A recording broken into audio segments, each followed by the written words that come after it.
Hello friends, ICI ने RTP for May 2024 release कर दिया है और उसके अंदर हमने देखा है कि कुछ केस स्टडी जैसे क्वेश्चंस भी आ सकते हैं।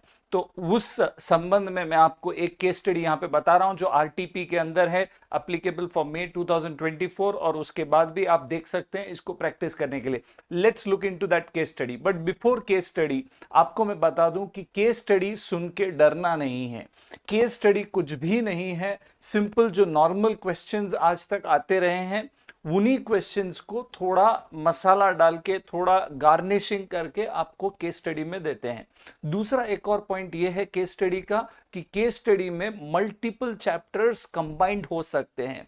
जैसे आपको फाइनेंशियल मैनेजमेंट में डिविडेंड डिसीजंस के बारे में भी उसी केस स्टडी में पूछ सकते हैं, वर्किंग कैपिटल भी उसी केस स्टडी में पूछ सकते हैं। तो एक मल्टी चैप्टर जो अप्रोच है वो आपको केस स्टडी में दिख सकता है। Let's look into the paper 6A financial management RTP May 2024 का केस स्टडी मैं पहले पढ़ लेता हूं, उसके बाद हम उसको करेंगे। Right.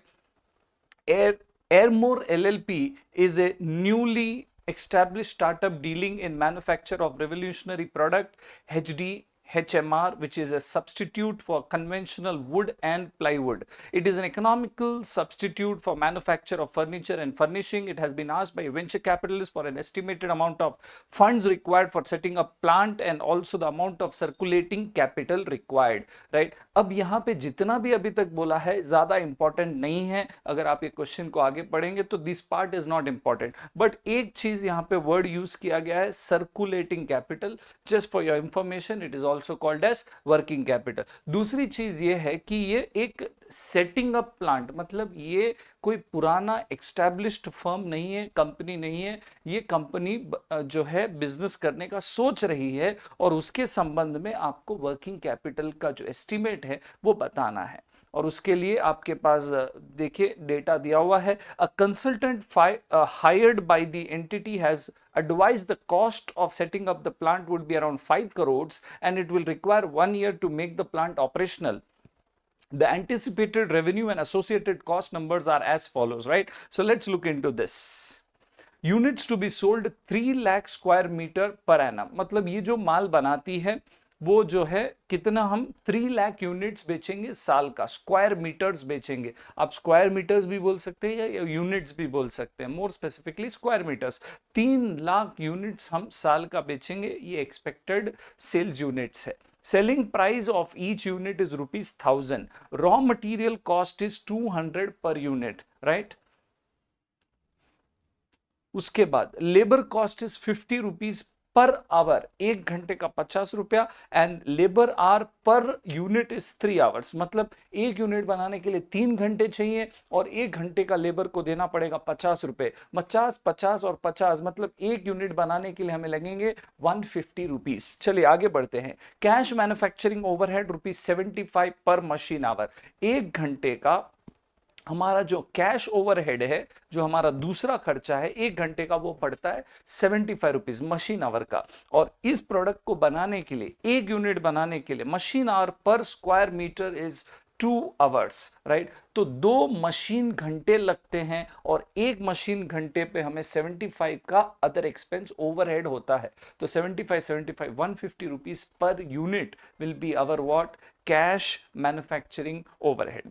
Selling and credit administration overhead is ₹250 per unit.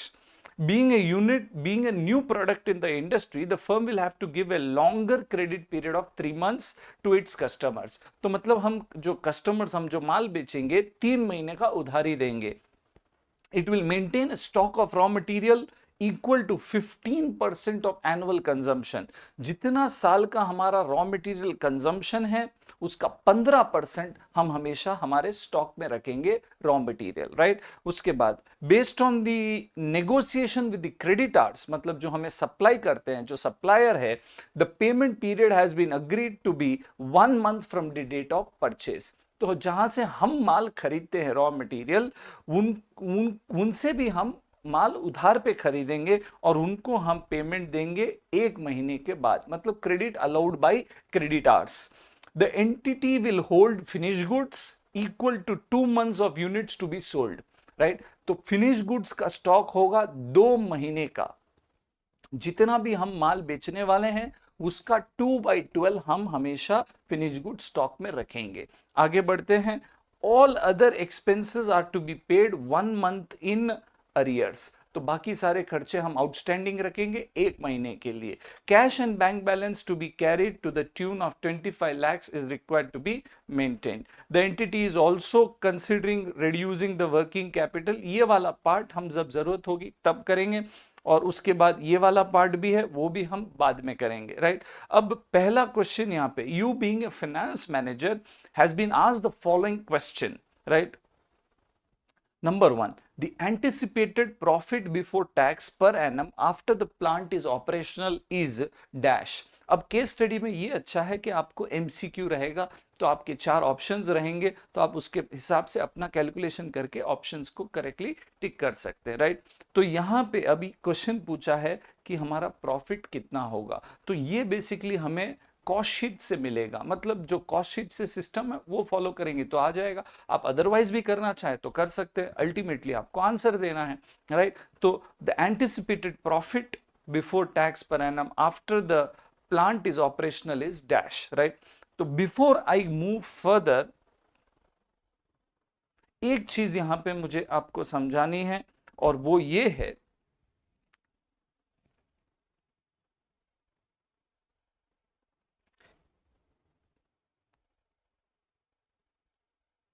एक चीज नोट करने की है, और वो है स्टॉक ऑफ फिनिश गुड्स। हम कितना स्टॉक ऑफ फिनिश गुड्स रखेंगे ये पहले हम यहां पे एक बार क्लियर कर लेते हैं। तो stock of finish goods will be, stock of finish goods is equal to, आप अगर क्वेश्चन में पढ़ेंगे तो दिया हुआ है, the entity will hold finish goods equal to 2 months of units to be sold. आप साल में जितने यूनिट्स बेचेंगे उसका 2 महीने का आप स्टॉक रखेंगे, right. So the stock of finish goods will B, आप साल में कितना बेचने वाले, 3 लाख यूनिट्स इनटू कितना, 2 महीने का। So 2/12 is equal to 3 lakhs into 2/12 is equal to 50,000 units.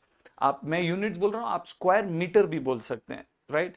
So 50,000 units का आप जो है स्टॉक ऑफ फिनिश गुड्स रखेंगे, राइट। अब दूसरा वर्किंग ये है प्रोडक्शन यूनिट्स, राइट। अब दूसरा वर्किंग है प्रोडक्शन कितना करेंगे। देखिए आपको सेल्स करना है 3 लाख यूनिट्स, मतलब ये तो आपको कस्टमर को साल भर में हाथ में देना है, कस्टमर को हाथ में देना है यूनिट्स, राइट।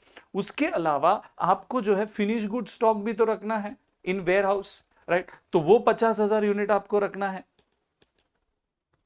मतलब आपको टारगेट प्रोडक्शन करना है 3.5 लाख यूनिट्स का, राइट। 3,50,000 यूनिट्स का आपको क्या करना है, प्रोडक्शन पर एनम।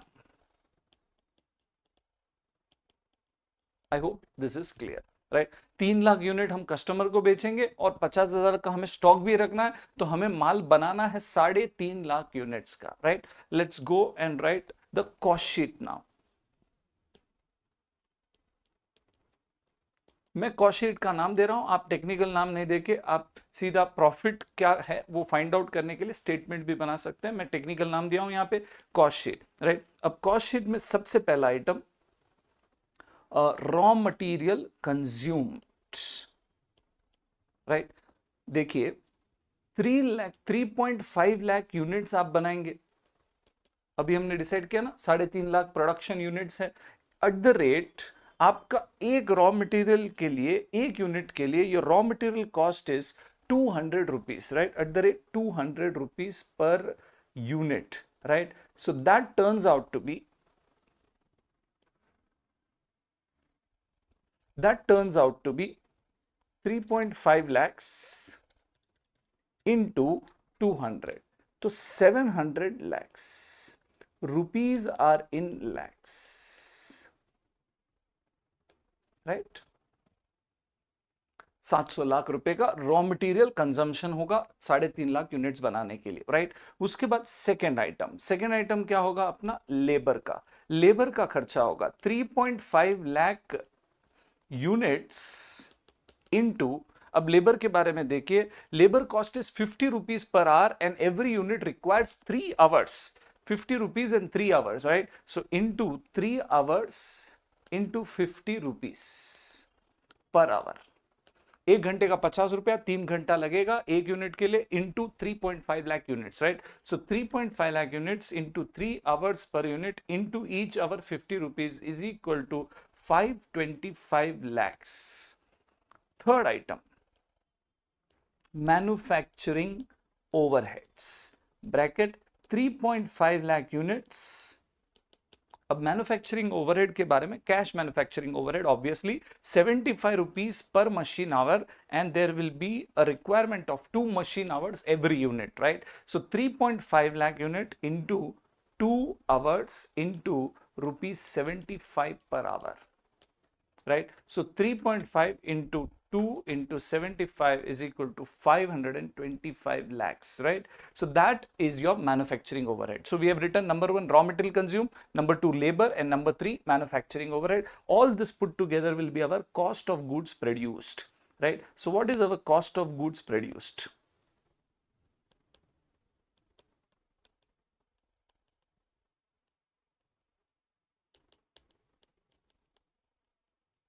ब्रैकेट में लिखेंगे 3.5 lakh units and the cost will be 700 plus 525 plus 525 is equal to 1750 lakhs,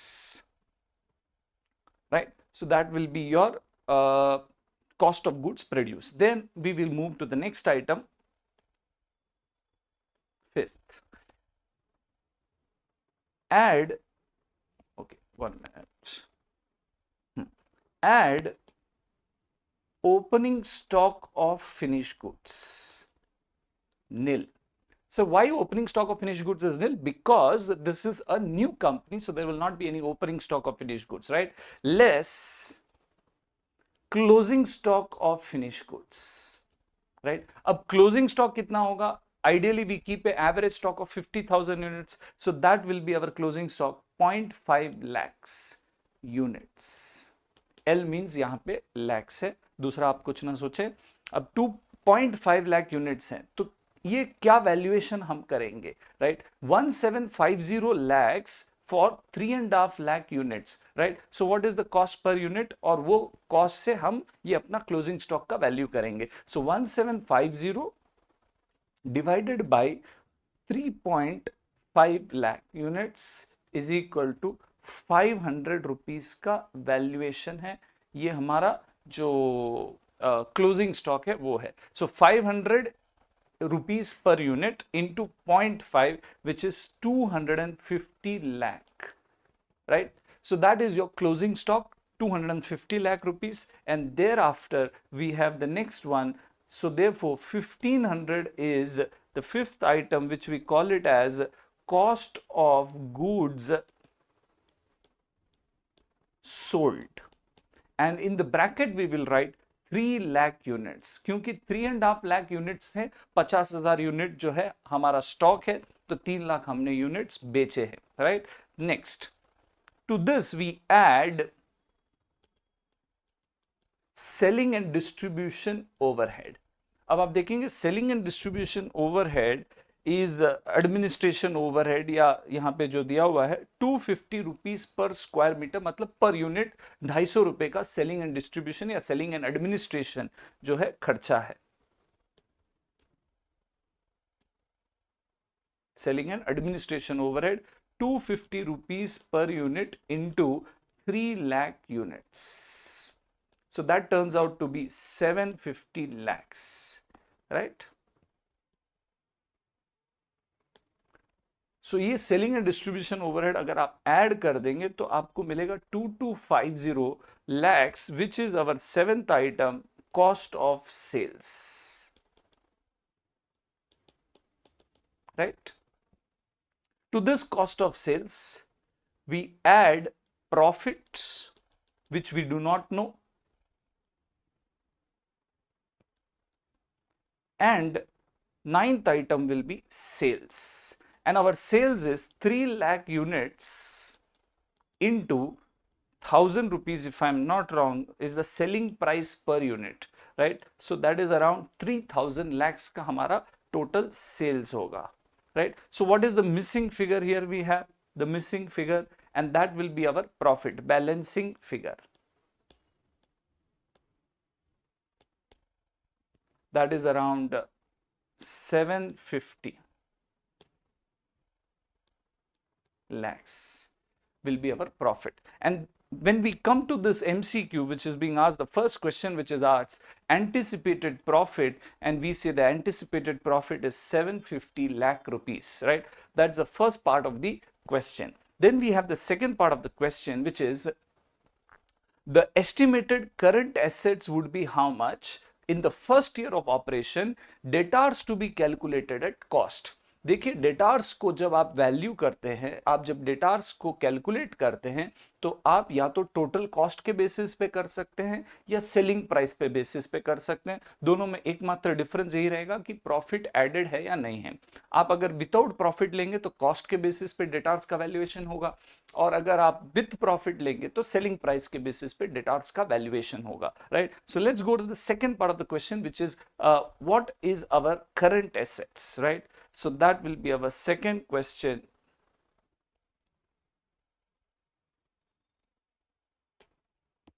Second part of the question is current assets.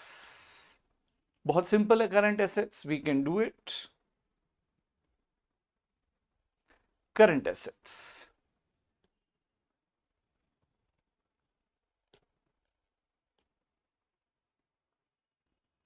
सबसे पहले first item will be the stock of raw material. Stock of raw material कितना है? अगर आप question पढ़ेंगे तो बहुत ही clearly दिया हुआ है, जितना भी साल का कंजम्पशन है उसका 15%. So what is our raw material consumed per annum? 700 lakhs is our consumption. अब वो 700 lakhs रुपीज 700 lakhs का 15% is our stock of raw material, right? So 700 into 15% is 105 lakhs. Rupees are again here, again rupees are in lakhs, right? And that is 105 lakhs, right? I hope you are following me. Second, देखिए अगर आप मेरे को ये video अगर आप देख रहे हैं तो definitely please follow me on YouTube, like this video and share this video to your friends जिनको ये वीडियो हेल्प हो सकता है. As well as you can also follow me on Instagram or Facebook, right? And more importantly, अगर आप ये video देख रहे हैं तो पहले आप ये क्वेश्चन को पढ़ लीजिए, पूरा सा समझ लीजिए, फिर एक पेन पेंसिल लेके आप खुद ट्राई करना है, कर लीजिए. पूरा करने के बाद आप मेरे साथ बैठेंगे तो आपको मजा आएगा, right? Let's look into the second part. Stock of raw material हो गया. दूसरा है स्टॉक ऑफ WIP. अब पूरे क्वेश्चन में WIP का कोई जिक्र नहीं है, तो हम यहाँ पे WIP नील लिखेंगे. अगर आप लिख रहे हैं स्टॉक ऑफ WIP तो यू विल पुट डैश और you will not right it. The next item is stock of finished goods, right? Now the stock of finished goods is already valued in our cost sheet, and if you see the stock of finished goods is 250 lakhs, right? at the rate 500 rupees के rate से valuation हुआ है, और वो है 250 lakh rupees का हमारा जो स्टॉक ऑफ फिनिश गुड्स है. Third item, investment in debtors. Now the debtors has to be valued at cost. Debtors has to be valued at cost. Now आप देखेंगे आप कितना यूनिट्स बेच रहे हैं साल का? 3 lakh units are sold. 3 lakh units are sold, right? Into each unit what is the cost? हर यूनिट आप जो बेचते हैं उसका कॉस्ट क्या है? उसका कॉस्ट है, अगर आप देखेंगे, the cost will be your 500 rupees जो आपका कॉस्ट ऑफ प्रोडक्शन है, plus 250 rupees selling and distribution. तो आप अगर सारे वेरिएबल मटेरियल का आपका है 200 रुपीज पर यूनिट, और उसके बाद 150 रुपीज है आपका labour, and another 150 is your manufacturing. So 200 and 500, 300, 500 and 500 and another 250 is your selling expenses. तो 750 रुपीज का आपका जो है कॉस्ट है, right? So into rupees 750 per unit, ₹750 का आपका इंक्लूडिंग कॉस्ट ऑफ सेल है, including selling and distribution, ₹750 into 3 lakh units, this is your annual sale based on cost.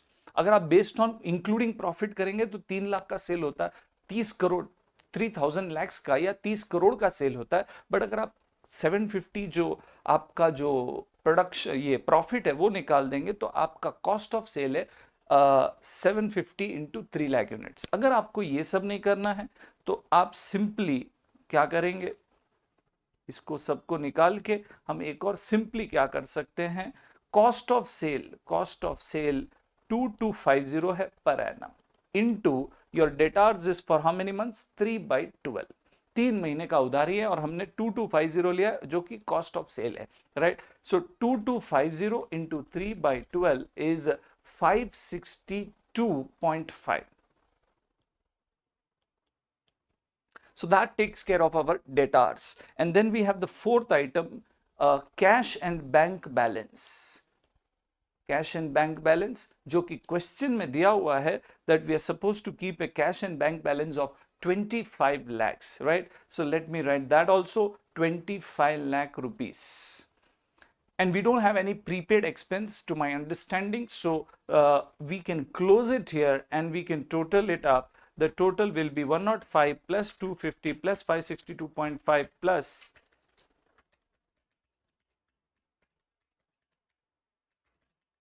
942.5 lakh rupees का है। ये है हमारे total current assets, and that is the question, and therefore this is the answer. The total current assets are 942.5 lakh, right? Then we go to the third part of the question. Now the third part of the question is, acha, before that we can answer that the answer is A, 942.5 lakh rupees is our total current assets. The third question is net working capital required for the first year of operation. मतलब ये जो आपने अभी current assets निकाले हैं, total current assets, right, उसमें से आप करंट लाइबिलिटीज माइनस कर लीजिए तो आपको नेट वर्किंग कैपिटल आएगा। और वही क्वेश्चन है कि नेट वर्किंग कैपिटल कितना है, right. So let's do that. We will have to simply minus from this the liabilities, so less current liabilities,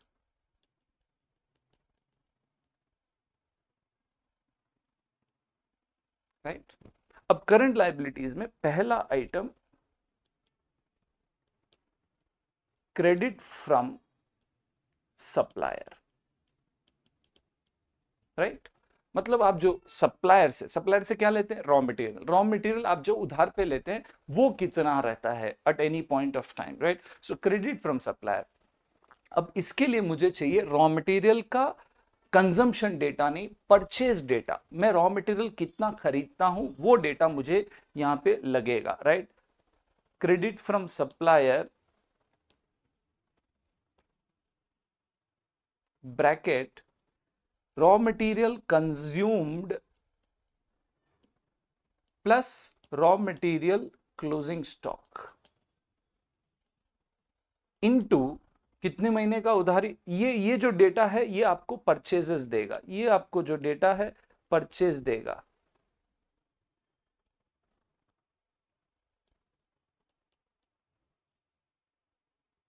credit from supplier purchase is equal to raw material purchase is equal to material consume plus raw material closing stock, right? So that is equal to raw material consumed is 700 lakhs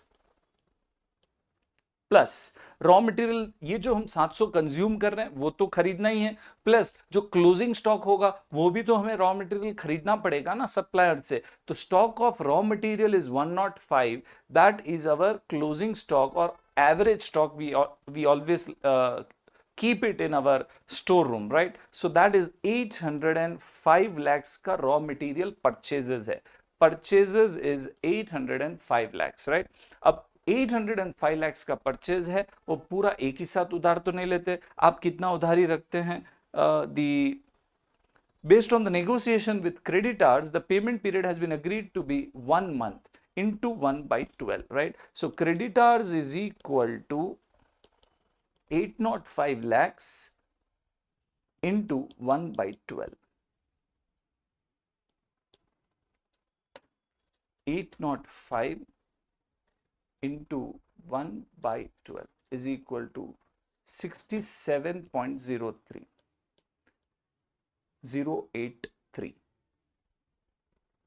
right. मैं rupees lakhs में लिख रहा हूं, इसीलिए मैं दो nearest decimal को round of कर रहा हूं। अगर आप पूरा एंटायर नंबर लिख रहे हैं तो उसके हिसाब से आपको आंसर आएगा। Second part of the question, the second thing which we need to minus is outstanding expenses,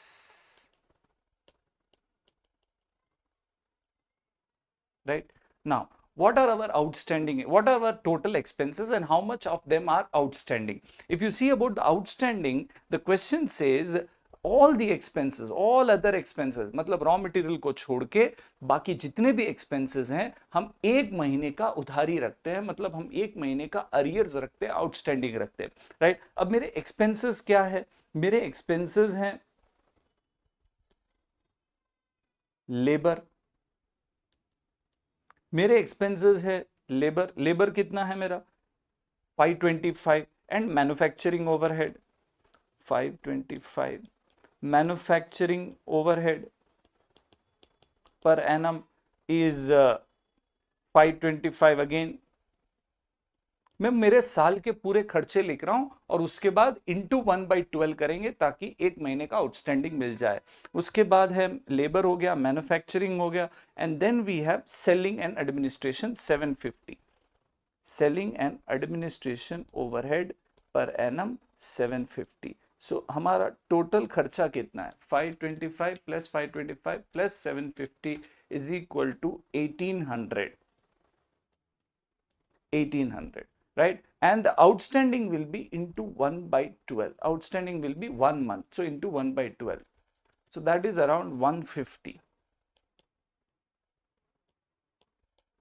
And therefore ये दो ही है हमारे करंट लाइबिलिटीज। अब ये दोनों करंट लाइबिलिटीज को आप माइनस करेंगे तो आपको मिलेगा net working capital, net working capital, right. So 942.5 minus 67.08 minus 150 is equal to 725.42 का हमारा है नेट वर्किंग कैपिटल, 725.42 लैक्स का नेट वर्किंग कैपिटल, राइट। अब इसमें जो ऑप्शंस हैं उसमें कौन सा आंसर होगा? The answer will be 725.42, which means the answer is C. Right, that's our net working capital. And then we go to the fourth question and the fifth question. But fourth question और fifth question के लिए जो paragraph हमने छोड़ दिए थे वो हमें एक बार अभी जाके पढ़ने पड़ेंगे, right? Let's look into that paragraph. देखिए यहाँ पे the entity is, I'm reading the paragraph, this paragraph, the entity is also considering reducing the working capital requirement by either of the two options.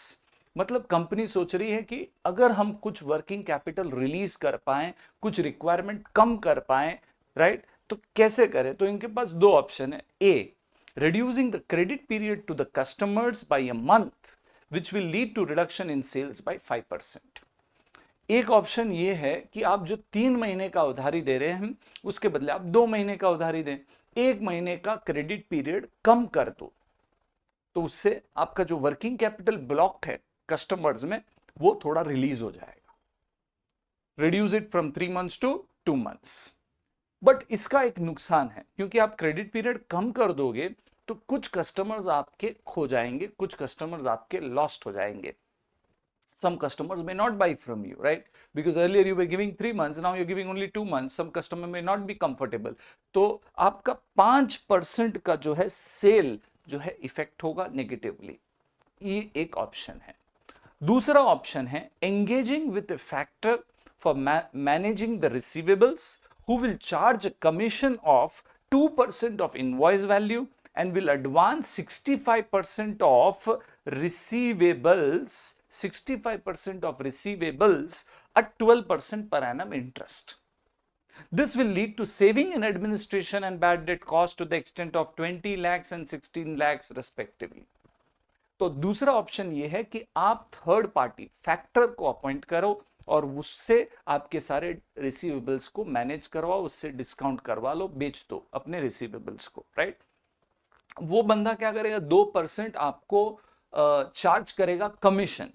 उसके अलावा जो भी advance आपको पैसा देगा, वो पूरा पैसा इनवॉइस का एडवांस नहीं देगा, 65% of the invoice value you will get advance. वो एडवांस पे वो 12% प्रति साल का ब्याज भी चार्ज करेगा आपसे। बट अगर आप थर्ड पार्टी फैक्टर को अपॉइंट कर देते हैं तो दो फायदे भी हैं।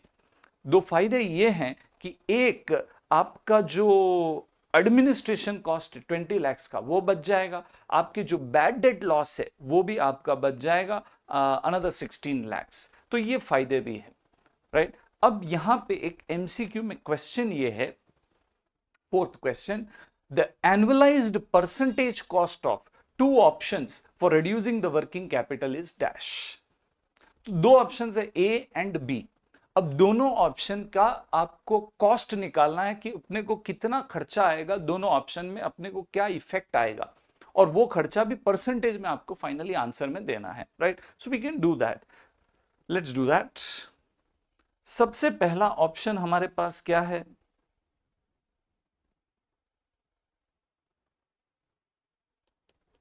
Option A,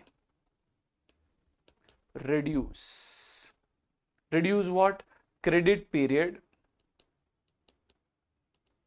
by 2 months।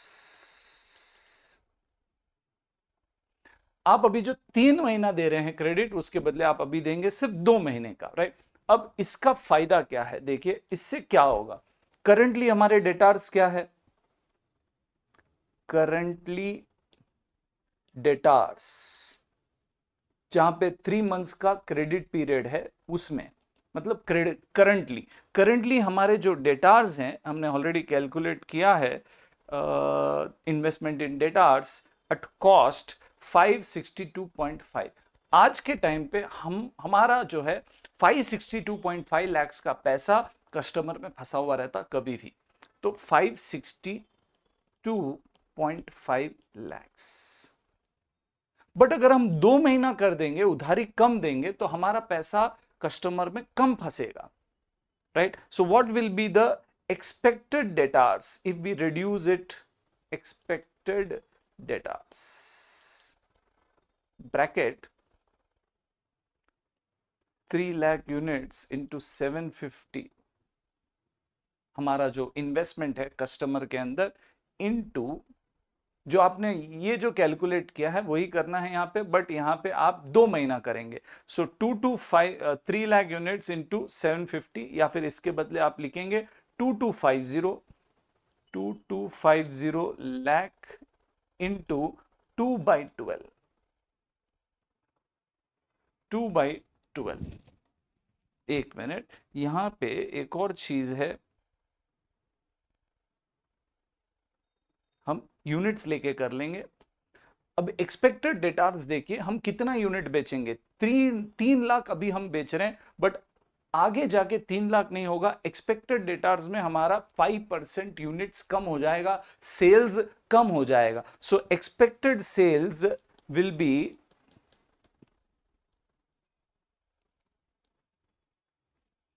Bracket यहां पे नीचे लगा लेता हूं,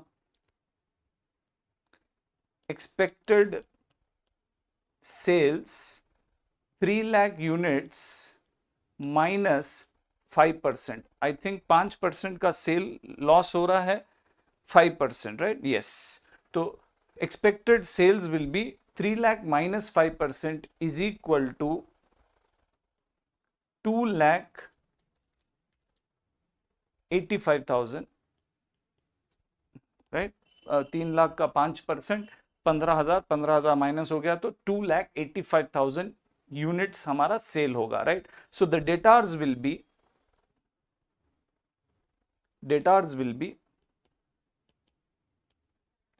2,85,000 units into 750 per unit investment in our debtors into 2/12, 2 महीने का ही क्रेडिट पीरियड लेंगे, right.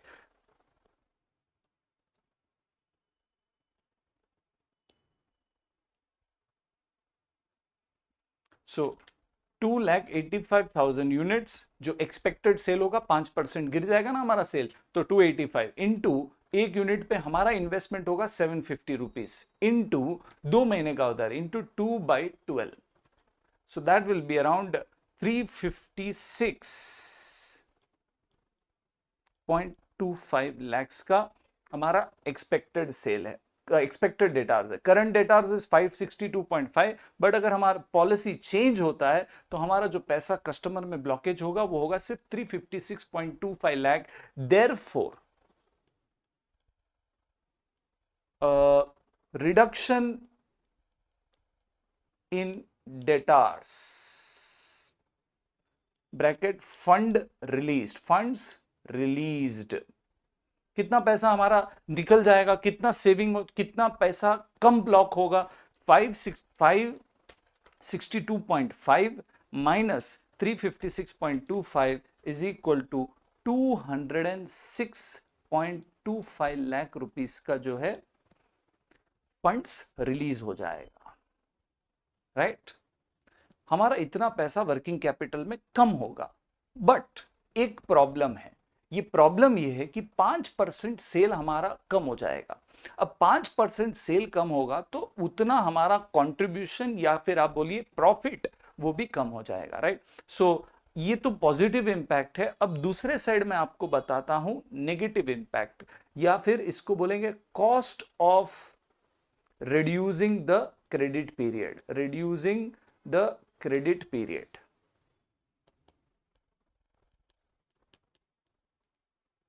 Is loss of profits, जो मुनाफा मिल सकता था वो कम हो जाएगा। वो कितना है, वो 15,000 units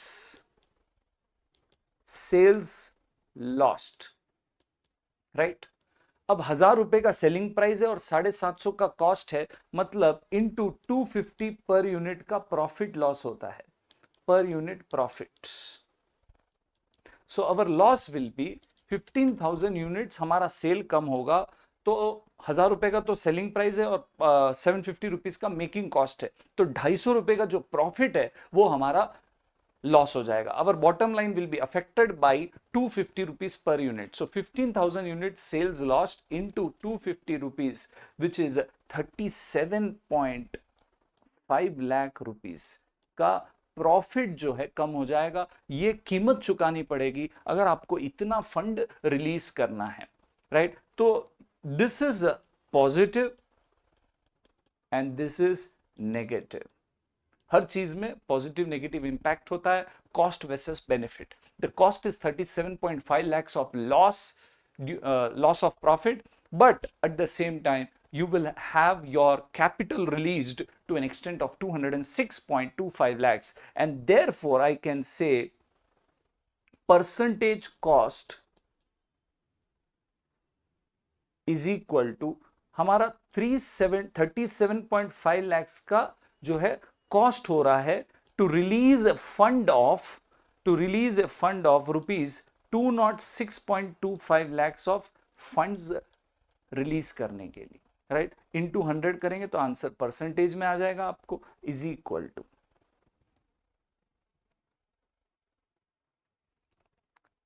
37.5 lakhs of your profit which is lost to release 206.25 lakh rupees of your capital, which means your into 100 करेंगे तो परसेंटेज में आएगा 18.18% का आपका ये ए ऑप्शन का कॉस्ट होगा।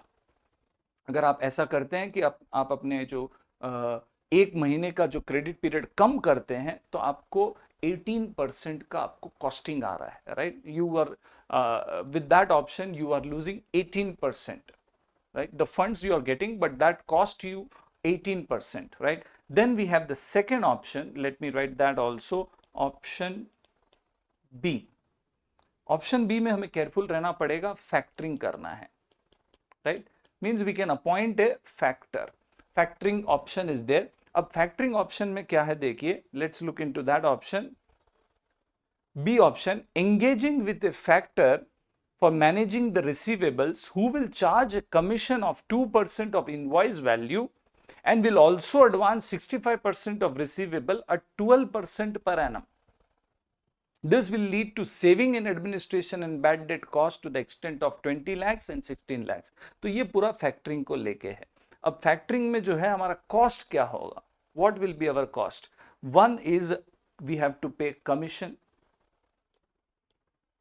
What is our commission? Our commission will be per annum, अगर आप देखेंगे 2% of invoice value. Currently your sales is 3000 lakhs का sales है, उसका 2% तो वही लेके चले जाएगा, राइट? उसको देना पड़ेगा. जितना भी सेल होगा वो पूरा डिस्काउंट अगर हम कराएंगे साल का तो 2% का commission, which means 60 lakh rupees will be our commission payable to the factor, right? उसके अलावा we will have to pay him interest.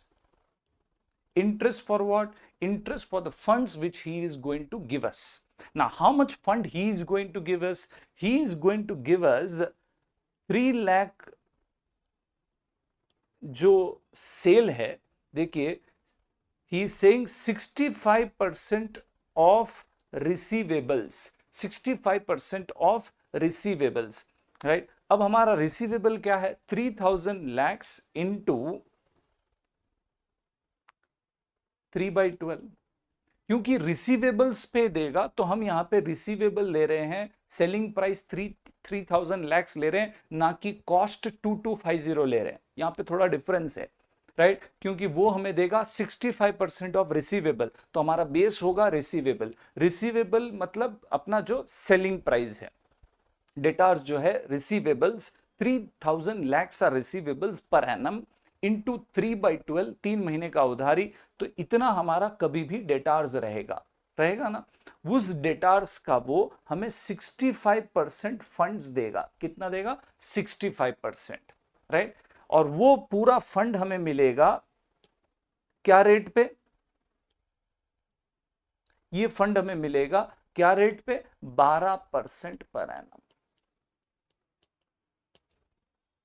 I repeat, 3000 lakhs का रिसीवेबल्स है साल का, into 3/12. At any time average debtors is into 3/12 throughout the year, any time 3/12 into 65% fund will be released. और ये funds के लिए is going to charge 12% पर annum, right? So 3000 lakhs into 3/12 into 65% fund ही is going to give into 12% per annum. 58.5 lakhs. तो हमें commission भी देना है और इंटरेस्ट भी देना है, राइट? तो टोटल कॉस्ट कितना हो गया? टोटल एक्सपेंस कितना हो गया? Total expense for this option will be, our total expense will be, I hope only these two expenses are there. एक कमीशन देना है, उसको इंटरेस्ट देना है, right? So the total expense will be 60 plus 58.5 is equal to 118.5 lakh rupees. ये हमारा expense है, total expenses या टोटल कॉस्ट बोल सकते हैं. बट फायदा भी होगा, लेस बेनिफिट्स. जब आप कॉस्ट देख रहे हैं तो दूसरे हाथ पे आपको फायदा भी तो होगा ना इस ऑप्शन में. The benefits will be admin cost saved and your bad debt saved. Admin cost बचेगा आपका कितना? 20 and 16. Administration cost 20 lakhs will be saved and 16 lakhs will be bad debt saved, right? तो आपका net cost will be, net cost after considering the benefits also, right? The net cost will be 118.5 minus 36 lakhs is equal to 82.5 lakhs per annum. Will be our net cost in this option, 82.5 lakhs. अब ये पूरा जो cost है हम क्यों कर रहे हैं? ताकि फैक्टर हमें पैसा दे, फैक्टर हमें advance they, right? So let's look into that. Advance received already मैंने यहां पे कैलकुलेट करके बताया है. ब्रैकेट में आपको बता देता हूं, 3000 lakhs इंटू 3/12 इंटू 65%, कितना एडवांस मिलेगा? ये सब खर्चा क्यों कर रहे हैं? ताकि वो हमें पैसा इमीडिएटली दे दे, जब भी जैसे ही सेल हो वो पैसा हमें दे देगा। 3000 into 3/12, 3000 into 3 by 12 into 65%. So the funds we will get is 487.5 lakh rupees advance received. अब इस एडवांस के लिए हमें खर्चा करना पड़ेगा 82.5 lakhs. So what is the percentage cost? What is the percentage cost? Percentage cost is equal to 82.5 lakh rupees your expenses divided by 487.5 lakh of funds we will get into 100, right, is equal to 82.5 divided by 487.5 into 100 is equal to 16.92 percentage. तो first option में हमारा cost है 18.18 और second option में हमारा cost है 16.92%। और यहां पे क्वेश्चन पूछा है कि क्या कॉस्ट है दोनों ऑप्शन में of reducing your working capital, 18%, 18.18% and 16.92, 18.1, 16.92, ये वाला A is the answer. 18.18 and 16.92 is our cost under two options, right? So that takes care of a fourth question. And the last question, the fifth question we have, for that we have to read the next paragraph, right? Let's read this particular paragraph जो अभी तक हमने touch नहीं किया. The entity is also considering funding a part of working capital by bank loan. आपको जितना भी working capital चाहिए आप जो है वो कहां से उठाएंगे? Part of it is going to be from bank loan. For this purpose, the bank has stipulated that it will grant 75% of net current assets as advance against working capital. The bank has quoted 16.5% rate of interest with the condition of opening a current account with it, which will require 10% of loan amount to be minimum average balance. Bank ने हमें जितना भी हमारा working capital requirement है 75% हमें loan देने के लिए अग्री किया है उन्होंने, बट वो इंटरेस्ट जो है उनका होगा 16.5% पर एनम का इंटरेस्ट वो चार्ज करेंगे, ठीक है। उसके अलावा एक और उनकी कंडीशन ये है कि जो भी वो पैसा देंगे 10% हमें जो है मिनिमम बैलेंस हमारे अकाउंट में कभी भी रखना है। मतलब जो लोन हम ले रहे हैं वर्किंग कैपिटल वो पूरा पैसा हम यूज नहीं कर पाएंगे, only 90% will be available for us because another 10% we have to keep always as a minimum balance in the account. तो वो 10% हमारे काम नहीं आने वाला, right? Now let's look into that. So the next answer we are going to give is about the last question. What is our net working capital? सबसे पहले net working capital का दूसरा नाम है नेट करंट एसेट्स, और वो हमने already calculate किया। Net working capital is 725.42, 725.42 rupees are in lakhs, right. अब मुझे लोन कितना मिलेगा? Loan amount will be at the rate 75%। पूरा तो नहीं देगी, 75% बैंक मेरे को देगी। 725.42 इंटू 75%, विच इज 544.065। मुझे इतना लोन मिलेगा, राइट। अब इतना लोन है मेरा, तो मुझे इंटरेस्ट भी तो लगेगा। What will be my interest? Rupees bracket 544.065 का लोन इंटू 16 पॉइंट, क्या इंटरेस्ट पे दे रही है बैंक मुझे लोन? 16.5%। तो into 16.5% into 16.5%. So I will have to pay every year 89.77 lakh per annum. इतना ब्याज मुझे देना पड़ेगा, right. And the funds available for use, bracket, नीचे ब्रैकेट लिख लेता हूं, ब्रैकेट, लोन कितना मिला है? 544.065 into 90%।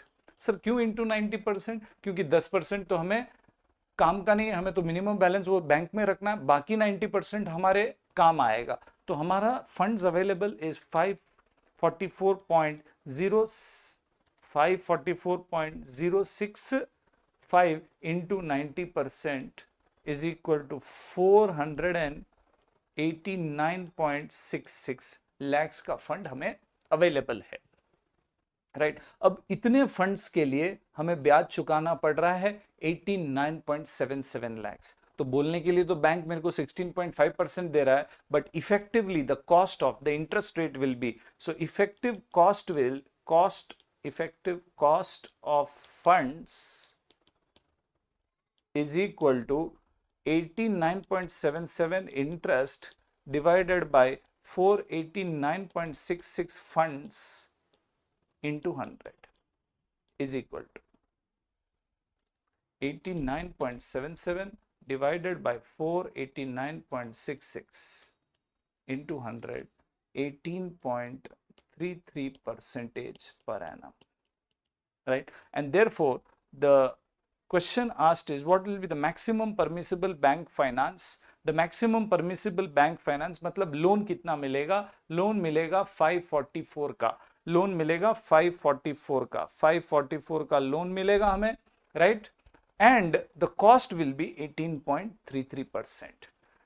Maximum permissible bank finance मतलब लोन कितना मिलेगा, and annualise cost of the same will be, मतलब हमारा जो उसका जो लोन मिलेगा उसका कॉस्टिंग क्या है, costing will be 18.33%, right? So therefore we say B is the answer, right?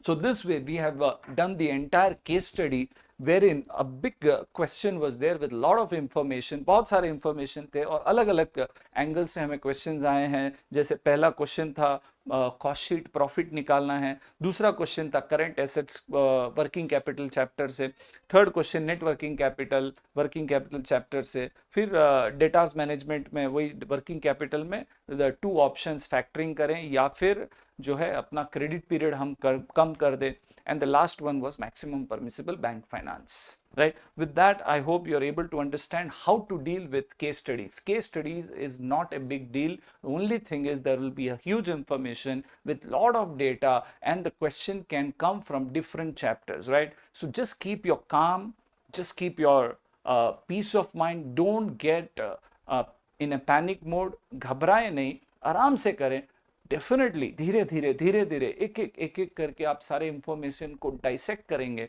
तो आपको डेफिनेटली आंसर्स आएंगे।